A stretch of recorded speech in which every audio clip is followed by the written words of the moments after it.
Dear viewers, अक्सर आपने इस तरह के इफ़ेक्ट्स तो आपने देखे होंगे जैसे कि आपको यहाँ पे नज़र आ रहे हैं कि मैंने यहाँ पे सर्कल के अंदर एक इफ़ेक्ट जनरेट किया हुआ है, फिर उसके बाद मैंने रेक्टेंगल के अंदर किया हुआ है, एक पिक्चर को मैंने ऐड किया हुआ है, सिंपल रेक्टेंगल मैंने यहाँ पे इसमें ऐड किया और मैंने स्टार को भी डिफरेंट साइज़ के अंदर इसको डिज़ाइन किया हुआ है। तो ये कैसे होगा, इस इफ़ेक्ट का नाम क्या है, स्टेप बाय स्टेप आज के लेक्चर में ये सीखने वाले हैं। Welcome to Falcon Computer Academy. मैं हूं केवल विजय। तो स्टार्ट करते हैं आज का लेक्चर। सबसे पहला काम क्या करना है कि हमने यहाँ पे न्यू फाइल बना लें, या फिर आप पेज के ऊपर राइट क्लिक करें और उसके बाद यहाँ पे इंसर्ट पेज आफ्टर आप कर लें। फिर उसके बाद यहाँ पे मैं पिक्सल्स में इसका साइज़ यहाँ पे दे रहा हूँ 9020 बाई 1080 और एंटर प्रेस करते हैं तो मेरे पास यहाँ पे इसमें साइज़ आ जाएगा। फिर इसके बाद मैंने यहाँ पे सर्कल पे क्लिक किया और कंट्रोल के साथ मैंने यहाँ पे एक सर्कल क्रिएट कर लिया। फिर उसके बाद आपने यहाँ पे इसको कलर दे देना है और उसके बाद आपने यहाँ पे राइट क्लिक करना है। ये जो आपको यहाँ पे नज़र आ रही है एक तिरछी लाइन, इस पर जैसे राइट क्लिक करेंगे तो इस पर आउटलाइन इसकी रिमूव हो जाएगी। फिर उसके बाद F2 प्रेस करके आपने इसको जूम इन करना है और उसके बाद आप यहाँ पे क्लिक करेंगे ट्रांसपेरेंसी टूल पे। ट्रांसपेरेंसी टूल पे क्लिक करने के बाद यहाँ से आपने इस पे इस तरह से ट्रांसपेरेंसी अप्लाई करनी है।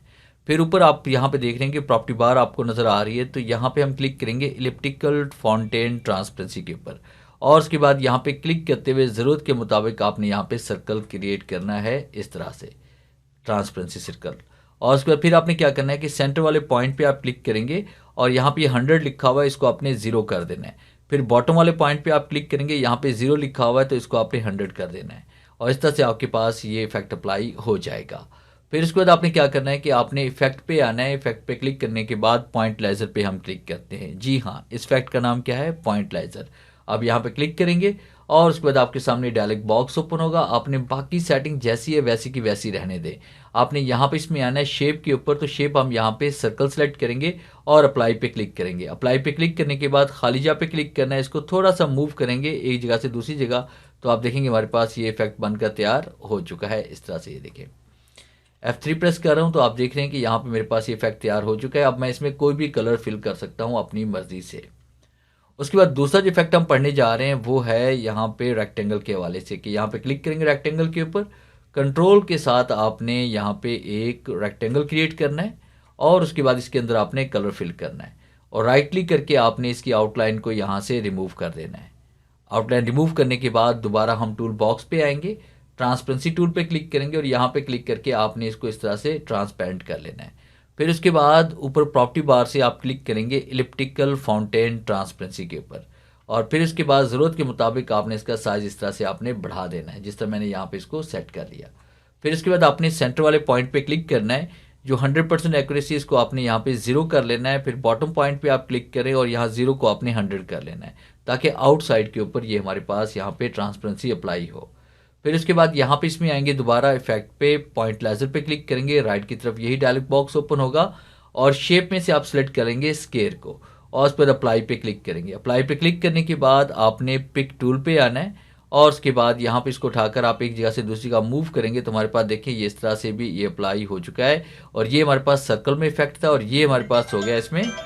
तो ये इफेक्ट हमारे पास यहाँ पे स्केयर के अंदर यानी रेक्टेंगल के अंदर क्रिएट हो चुका है। अब उसके बाद एक होती है कस्टम शेप। तो कस्टम शेप के अंदर इसको आपने कैसे करना है, इसका बहुत आसान तरीका है कि आप किसी भी शेप के अंदर इसको आप पॉइंटलाइजर इफेक्ट जो है इसमें अप्लाई कर सकते हैं। जैसे मैं इसी को सिलेक्ट करता हूँ और मैं कंट्रोल के साथ राइट क्लिक करके मैंने इसकी कॉपी बना ली, या कंट्रोल C और कंट्रोल V भी हम कर सकते हैं, या कंट्रोल D भी प्रेस कर सकते हैं। अब मैं यहाँ पे इसको स्टार में कन्वर्ट करना चाह रहा हूँ, तो उसके लिए मैंने टूल बॉक्स पे आना है और यहाँ पे क्लिक करके मैं स्टार पे क्लिक करूँगा और कंट्रोल के साथ मैंने यहाँ पे एक स्टार क्रिएट कर लिया और उसके बाद मैं यहाँ पे एनीवन कोई भी इसमें कलर फिल कर लेता हूँ। जैसे मैंने रेड कलर ही फिल कर लिया और इसकी आउटलाइन को हम यहाँ से रिमूव कर लेंगे।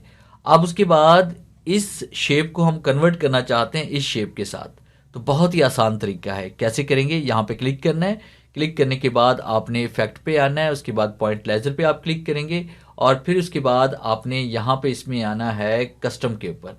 कस्टम पे क्लिक करने के बाद आपने यहाँ पे सिलेक्ट पे आना है और यहाँ पे हम इसको सिलेक्ट कर लेते हैं इस एरो के ऊपर और देखिए आपके पास ये एरो यहाँ पे ये स्टार यहाँ पे ऑटोमेटिक सिलेक्ट हो जाएगा और अप्लाई पे क्लिक करेंगे। तो अप्लाई पे क्लिक करने के बाद जैसे आप इसको मूव करेंगे देखिए हमारे पास ये एरो के ये स्टार्स के अंदर हमारे पास ये इफेक्ट अप्लाई हो चुका है। अब यहाँ पे क्लिक करके इसे अपनी मर्जी से आप कोई भी कलर इसमें अप्लाई कर सकते हैं।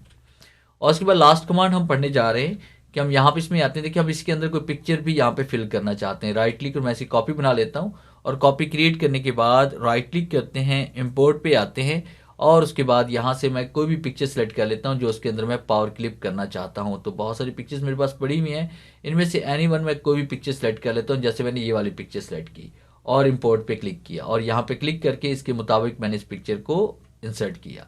फिर राइट क्लिक करते हैं और उसके बाद पावर क्लिप पे आते हैं और यहाँ पे क्लिक करते हैं। तो देखिए पिक्चर मेरे पास पावर क्लिप हो चुकी है। इसको एडिट करने के लिए राइट क्लिक करना है, एडिट पावर क्लिप पे आते हैं और उसके बाद ज़रूरत के मुताबिक आपने इसको यहाँ पे सेट कर लेना है और फिर इसके बाद फिनिश पे क्लिक करेंगे तो पिक्चर मेरे पास, तो देखिए इन बॉक्सेस के अंदर ये पिक्चर यहाँ पे अप्लाई हो चुकी है। अब उसके बाद अगर मैं यहाँ पे डबल क्लिक करता हूँ तो इसी साइज़ का, पेज के साइज़ का एक बॉक्स इंसर्ट हो जाता है और फिर उसमें मैं यहाँ पे ग्रे कलर्स में फिल कर लेता हूँ और उसके बाद आप देखें कि कुछ इस तरह से इफेक्ट ये नज़र आ रहा है। तो ये था मेरा आज का लेक्चर जिसे मैंने आपको पढ़ाया कि पॉइंट लेज़र इफ़ेक्ट आप कोरल ड्रा के अंदर किस तरह से क्रिएट कर सकते हैं। उम्मीद है आज के इस लेक्चर में ज़रूर कुछ नया सीखने को मिला होगा। वीडियो अच्छी लगी है तो इसे लाइक कीजिए और अपने दोस्तों के साथ शेयर कीजिए। मिलते हैं हम नेक्स्ट लेक्चर में, तब तक के लिए गुड बाय।